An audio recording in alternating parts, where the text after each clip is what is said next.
Salut, cette petite vidéo pour vous faire un décodage très bref de la politique de Trump et des accords avec Ursula von der Leyen.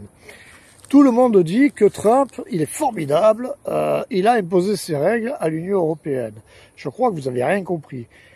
En fait, Donald Trump, comme les Américains, sont forts avec les faibles et faibles avec les forts.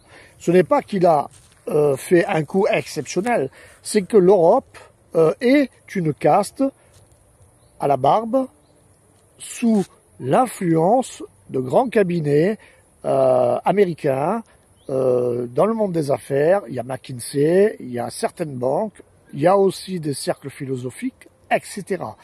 Pour comprendre la politique américaine, il faut comprendre aussi la position de Vladimir Vladimirovitch Poutine et des Chinois.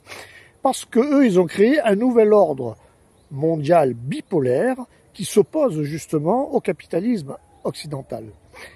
Et ce qui se passe aujourd'hui, c'est que comme le dollar américain, en fait, est une unité de mesure qui n'est pas basée forcément sur des valeurs réelles, et que plus personne au niveau des marchés financiers, surtout depuis la crise des subprimes, plus personne ne veut continuer avec ce système parce que ceux qui l'ont provoqué, cette crise des subprimes, et les nombreuses escroqueries où des milliers de personnes ont perdu des milliards de dollars ne veulent plus travailler avec les Occidentaux.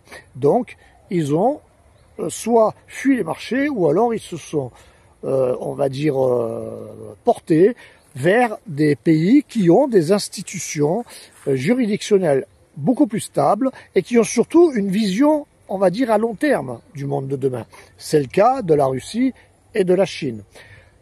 Trump, en réalité, et même moi qui était favorable à sa première élection, bon, je ne vais pas rentrer sur les détails, comment j'ai, à mon niveau, influencé les élections américaines sur le premier mandat de M. Trump. Je veux dire, ceux qui me connaissent savent de quoi je parle.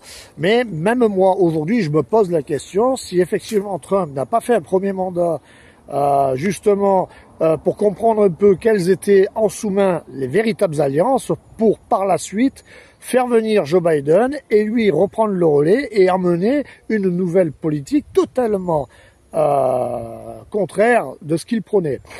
Il y a deux solutions, soit il a vraiment été drafté par l'État profond américain et il est au pas, ou alors il est profondément malveillant. Venant des États-Unis d'Amérique, personnellement, ça ne me surprend pas du tout. C'est une organisation criminelle dans la méthodologie, parce que quand on impose à l'Union européenne, à la rigueur, les taxes, c'est de bonne guerre, mais de vous obliger à acheter pour 750 milliards de dollars du GNL, ça s'appelle se faire enculer. Mais comme l'Europe est extrêmement faible, c'est sûr que les Américains, ils tirent leur épingle du jeu. Mais quand on regarde la contre-mesure, les Américains sont très très faibles avec les forts, surtout avec les banques. Rappelez-vous de l'affaire UBS, qui a été condamnée aux États-Unis pour seulement quelques milliers de milliards de dollars, alors qu'en réalité, il fallait casser les licences des banques suisses. Et si ceci aurait été fait, les États-Unis et l'Union européenne n'en seraient pas là aujourd'hui. Pour ma part, moi je ne fais plus confiance aux Américains. L'Union européenne, de toute façon, elle est morte au même titre que la France. Et le monde de demain multipolaire que proposent la Russie et la Chine est, à mon avis, bien plus prometteur que les discours, on va dire, de façade que tiennent la plupart des diplomates et politiques occidentaux. Bonne soirée.